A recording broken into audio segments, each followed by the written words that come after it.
Hello बच्चों, let's see the question. The question says straight true or false. It is the job of the police to decide whether the person is guilty or not. तो देखो हमारे पास statement given है कि ये police की job है ये decide करना कि कोई पर्सन गिल्टी है या नहीं है, मीन्स कोई पर्सन गिल्टी है या इनोसेंट है. Firstly I will tell you key concept. तो की कॉन्सेप्ट हमारे पास यहाँ पे है पुलिस एंड जज. तो यहाँ पे हम डिस्कस करेंगे कि पुलिस का रोल क्या होता है और जज का रोल क्या होता है. देखो अगर हम बात करें जो हमारा क्रिमिनल जस्टिस सिस्टम है उसमें क्या होता है, सबसे पहले एक FIR रजिस्टर्ड होगी.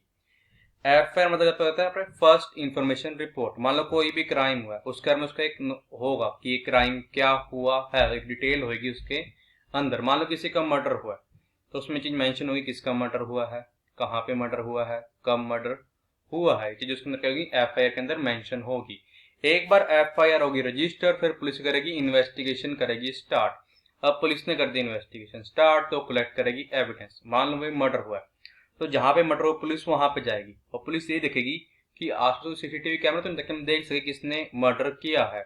या पुलिस यहाँ पे आसपास से लोगों से पूछे कि आपने ये यहाँ पे ये जो कत्ल हुआ मर्डर हुआ वो तब देखा या नहीं देखा. तो पुलिस यहाँ पे करेगी एविडेंस को करेगी कलेक्ट. जिससे मान लो हमला हुआ है, जिसके से क्या है पर्सन डेथ, किसी चीज से हमला हो सकता है पर्सन के, वो हथियार ढूंढेगी, फिर देखिए कि फिंगरप्रिंट किसके मिलते हैं. तो पुलिस करेगी इस तरह से एविडेंस करेगी कलेक्ट. अगर कोई विटनेस मिलता है उसकी क्या करेगी, स्टेटमेंट करेगी रिकॉर्ड. फिर पुलिस करेगी एक क्या चार्जशीट फाइल किसमें, कोर्ट में.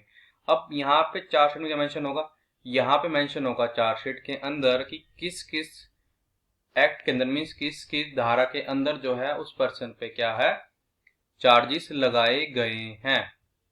अब आती है बात किसकी, रोल ऑफ जज की. देखो जब पुलिस ने इन्वेस्टिगेशन कर ली, एविडेंस ऐड कर लिए, विटनेस कर लिए, उनकी स्टेटमेंट कर लिया रिकॉर्ड, तो सारे विटनेसेस और जो कहेंगे एविडेंस होंगे कोर्ट में पेश किए जाएंगे दोनों की तरफ से.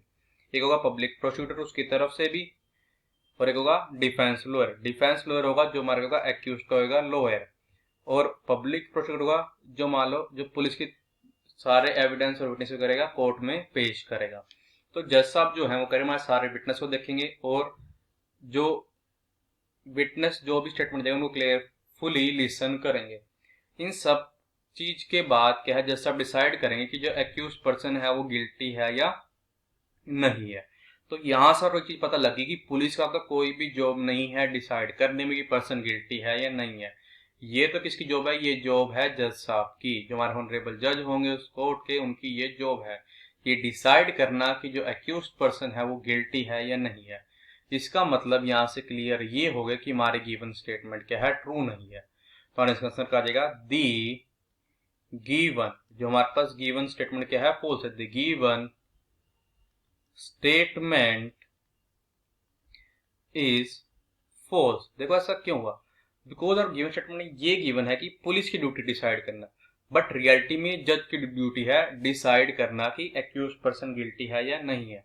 और वो भी ऐसे डिसाइड नहीं कर देंगे, सारे एविडेंस जो भी पेश किए जाएंगे उनको केयरफुली वॉच करेंगे और जो भी विटनेस होंगे उनकी स्टेटमेंट केयरफुली जो जज साहब सुनेंगे उसके बाद ही डिसाइड होगा कि पर्सन गिल्टी है या नहीं है.